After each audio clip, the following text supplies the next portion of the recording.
ਬਾਜ਼ ਔਕਾਤ ਅਸੀਂ ਉੱਲੀ ਵਾਲੀਆਂ ਚੀਜ਼ਾਂ ਖਿਲਾ ਦਿੰਦੇ ਹਾਂ, ਫਫੂੰਦੀ ਲੱਗੀਆਂ ਚੀਜ਼ਾਂ ਖਿਲਾ ਦਿੰਦੇ ਹਾਂ। ਬਾਜ਼ ਔਕਾਤ ਫਾਰਮਰ ਹਜ਼ਰਾਤ ਰੋਟੀਆਂ ਲੈਂਦੇ ਨੇ ਵੀ ਰੋਟੀਆਂ ਨਾਲ ਜਾਨਵਰ ਦੁੱਧ ਵਧਾ ਜਾਂਦਾ ਔਰ ਉਹ ਰੋਟੀਆਂ ਨੂੰ ਉੱਲੀ ਲੱਗੀ ਹੁੰਦੀ, ਫਫੂੰਦੀ ਲੱਗੀ ਹੁੰਦੀ।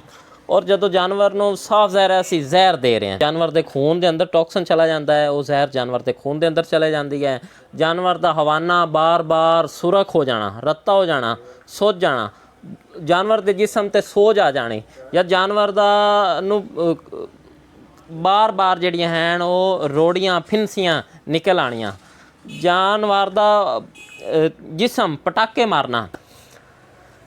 ਕਈ ਵਾਰੀ ਵੇਖਿਆ ਵੀ ਜਾਨਵਰ ਦੇ ਜਿਸਮ 'ਤੇ ਰੋੜੀ ਬਣਦੀ ਹੈ, ਉਹ ਫਟ ਜਾਂਦੀ ਹੈ, ਉਹ ਕੀ ਹੈ, ਉਹ ਜ਼ਹਿਰ ਹੈ। ਜਾਂ ਆਸਾਨ ਜ਼ਬਾਨ ਵਿੱਚ ਜਾਨਵਰ ਨੂੰ ਜ਼ਹਿਰਬਾਦ ਦਾ ਹੋ ਜਾਣਾ, ਵੀ ਜਾਨਵਰ ਨੂੰ ਬੁਖਾਰ ਨਹੀਂ ਲੇਕਿਨ ਉਹਦੀ ਸਾਹ ਜਿਹੜੀ ਹੈ, ਸਾਂਸ ਉਹਦੀ ਰਫ਼ਤਾਰ ਦਾ ਤੇਜ਼ ਹੋ ਜਾਣਾ, ਉਹਨੂੰ ਜੋੜਾਂ ਦਾ ਦਰਦ ਹੋਣਾ, ਜਾਂ ਜਾਨਵਰ ਨੂੰ ਬਾਰ-ਬਾਰ ਹਵਾਨੇ 'ਤੇ ਸੋਜ ਹੋ ਜਾਣਾ।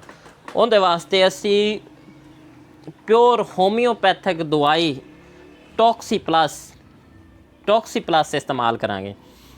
ਟੌਕਸੀਪਲਸ ਜ਼ਹਿਰ ਜਾਨਵਰ ਦੇ ਅੰਦਰ ਜਿਹੜੇ ਜ਼ਹਿਰੀਲੇ ਮਵਾਦ ਹਨ ਉਹਨਾਂ ਨੂੰ ख़त्म ਕਰਨ ਵਾਸਤੇ। ਪਿਛਲੇ ਦਿਨਾਂ ਬੜੀ ਜ਼ਬਰਦਸਤ ਬਿਮਾਰੀ ਆਈ ਲੈਂਪੀ ਸਕਿਨ ਦੀ ਅਲਾਮਾਤ ਨੂੰ ਵੀ ਕੰਟਰੋਲ ਕਰਨ ਵਾਸਤੇ ਟੌਕਸੀਪਲਸ ਬੜਾ ਮੁਫੀਦ ਹੈ। ਜਾਨਵਰ ਦੇ ਜਿਸਮ 'ਤੇ ਕਿਸੇ ਵੀ ਹਿੱਸੇ 'ਤੇ ਐਡੀਮਾ ਹੋਵੇ ਤੇ ਟੌਕਸੀਪਲਸ ਉਹਨੂੰ ਕੰਟਰੋਲ ਕਰਦਾ। ਵੱਡੇ ਜਾਨਵਰ ਵਾਸਤੇ ਟੌਕਸੀਪਲਸ ਦੀ ਮਿਕਦਾਰ ਜਿਹੜੀ ਹੈ 20 ਮਿਲੀਲੀਟਰ ਸੁਬਹ, 20 ਮਿਲੀਲੀਟਰ ਦੁਪਹਿਰ ਔਰ 20 ਮਿਲੀਲੀਟਰ ਸ਼ਾਮ ਨੂੰ ਇਸਤੇਮਾਲ ਕਰ ਸਕਦੇ ਹੋ।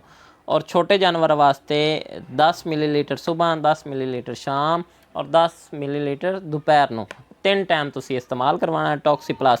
ਇਨਸ਼ਾਅੱਲਾ ਜਾਨਵਰ ਦੇ ਅੰਦਰ ਜ਼ਹਿਰੀਲੇ ਮਵਾਦ ਔਰ ਟੌਕਸਨ ਜਿਹੜਾ ਹੈ ਉਹਦੇ ਤੋਂ ਛੁਟਕਾਰਾ ਹੋਏਗਾ।